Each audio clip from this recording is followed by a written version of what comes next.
filósofos y músicos. Y mire, le doy la más cordial bienvenida en este estudio, por supuesto, a mi querida Ceci Rendón. ¿Cómo estás, Ceci? Bienvenida. Muy bien, muchas gracias. Oye, pues este libro, ¿por qué digo este libro? Este libro que se llama Top Secret, Operación Lightfire, que además de todo en el marco del 50 aniversario de la llegada del hombre a la luna que hemos tenido en especial, pues tiene mucho que ver precisamente con el triunfo, por lo menos, de esta carrera lunar entre la Unión Americana y los Estados Unidos, con el triunfo de los Estados Unidos. Sí, así es. Muy poca gente sabe que en el inicio de la carrera espacial los Estados Unidos hicieron un trato un poquito oscuro con los científicos nazis y se los llevaron después de la Segunda Guerra Mundial para el desarrollo de misiles. Los rusos, por su parte, que en esa época era la Unión Soviética, hizo su propio desarrollo y tenían un combustible diferente. Entonces la Unión Soviética ya tenía la capacidad de salir al espacio, mientras que Estados Unidos no podía, básicamente. Y en medio de esta paranoia, en los años 50, estaban desesperados por robarse la tecnología rusa, y en una muestra que hubo en una exposición alrededor del mundo, en Italia, en Francia, en España, en Estados Unidos, en Inglaterra, hubo varios operativos tratando de robar esta tecnología, no pudieron, y en el Auditorio Nacional, con ayuda de agentes mexicanos, sucedió el famosísimo robo. El problema era básicamente el combustible, ¿no? Básicamente sí, el problema del combustible, los americanos lo tenían a base de alcohol y la Unión Soviética era a base de queroseno y era mucho más potente. Para que te des una idea, los rusos ya estaban sacando al espacio sondas de más de 1 tonelada y los americanos apenas podían sacar 15 kilos. O sea, era una diferencia impresionante. Sí, impresionante, y explotaban y hubo varias explosiones en vivo, entonces dejaron de transmitir en vivo y bueno, los rusos ganaron el primer satélite, el primer ser vivo, el primer ser humano en el espacio. ¿La primera mujer? La primera mujer, exactamente. Y ya después de este robo, bueno, ya se murió el científico ruso que estaba a cargo de toda la parte soviética y bueno, coincidió y en eso ya los americanos comenzaron a ganar la carrera espacial, pero todo sucedió en México. Ahora, ¿qué fue lo que pasó? ¿Por qué vino esta exposición a México? ¿De qué se trataba? Era más que nada el tema de propaganda.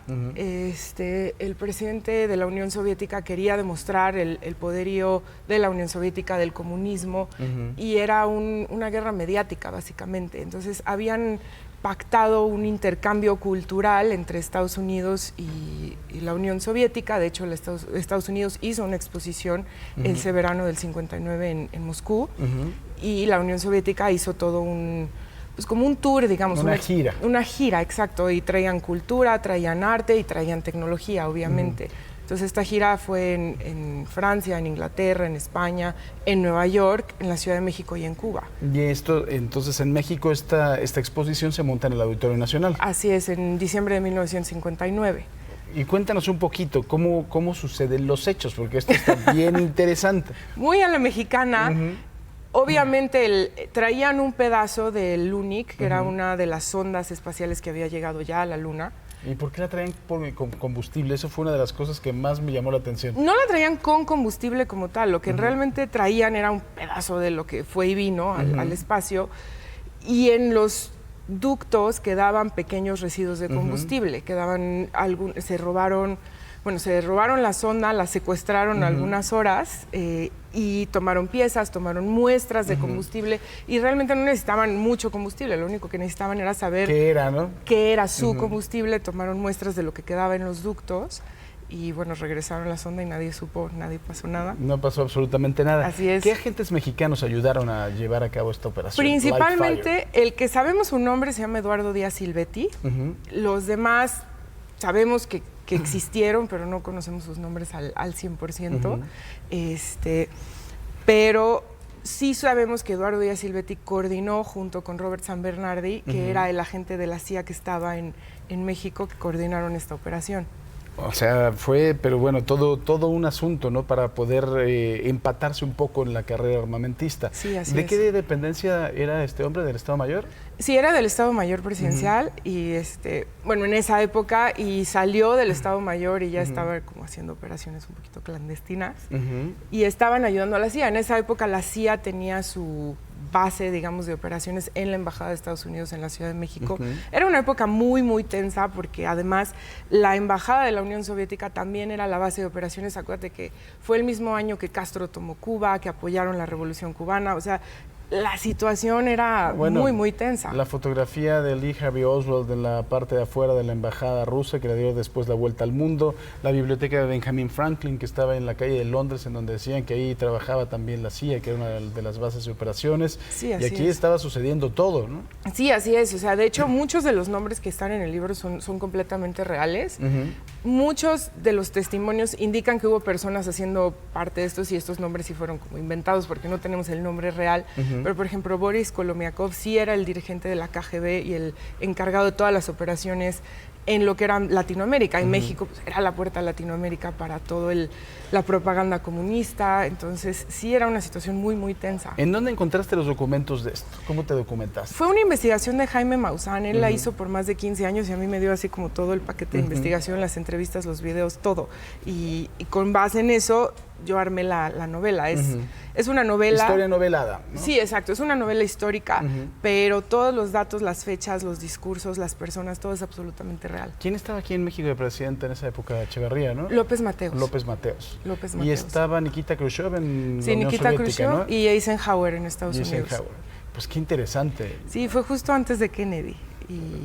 Y de hecho, al final del libro viene un telegrama en donde Kennedy le escribe a López Mateos en agradecimiento por esta operación, diciéndole que la llegada del hombre a la luna no hubiera sido posible sin la ayuda de México. ¿Y ese telegrama es real? A ver, ¿está aquí? Ya está. Sí, está primero bueno hay para uno de mostrarlo. agradecimiento. Está hasta atrás. A ver, es que aquí nuestro equipo de producción que le puso una cosa muy sofisticada como como el combustible con el que llega el hombre a la luna. A ver, mejor te lo dejo a ti que tú sabrás más. Está ahí. Pues realmente ahora, además de todo, que se están conociendo tantas cosas en el marco de la llegada del hombre a la luna y además que hace mucha lógica, ¿no? Por la gran ventaja que tenía precisamente la Unión Soviética. La traducción del telegrama. A ver, dice esto. Enviado a Embajada Ciudad de México, entregué el siguiente mensaje del al presidente López Mateos, 15 de mayo. Estimado señor presidente, uno de los más placenteros aspectos del logro del comandante Shepard fue recibir su mensaje del 6 de mayo y otras expresiones de confianza de líderes mundiales quienes comparten nuestra esperanza y expectativas del proyecto Mercury. La cooperación que México ha tan libremente extendido contribuirá intensamente a completar el éxito del proyecto. Este éxito será mucho más satisfactorio porque el proyecto Mercury representa no solo el esfuerzo de una nación, sino un hito en la cooperación científica internacional. Con mis más cálidos buenos deseos, sinceramente, John F. Kennedy. Así es. El proyecto Mercury fue el precursor del proyecto Apolo. Y de hecho, López Mateos fue invitado a apretar el botón que salió cuando Alan Shepard salió al espacio, que fue el primer americano en salir al espacio. El que apretó el botón de lanzamiento fue López Mateos. Son datos que no se saben tan... No, eso está, de verdad está muy interesante. Él estaba en el centro de control, entonces Sí, también. él así, el 3, 2, 1 lanzamiento fue López Mateos. Lo invitaron en agradecimiento por haber participado y coordinado en toda esta operación. Pues está bien interesante. Gracias, mi Ceci, por haber estado el día de hoy con nosotros. Este libro lo pueden ya encontrar en cualquier lugar. Sí, y también está disponible en línea. Si no quieren ir a la librería, lo pueden ordenar en físico y en digital desde la página de cecirendon.com. Ahí está la liga. cecirendon.com. Así es, ahí está la liga y bueno, es a través de una biblioteca digital, pero todos. Y también en los lugares de siempre, donde sea. Las principales Muy librerías. Bien. Pues 1959, Operación Lightfire. Muchísimas gracias, Ceci. Gracias a ti. Felicidades. Gracias. Vamos a la información internacional con el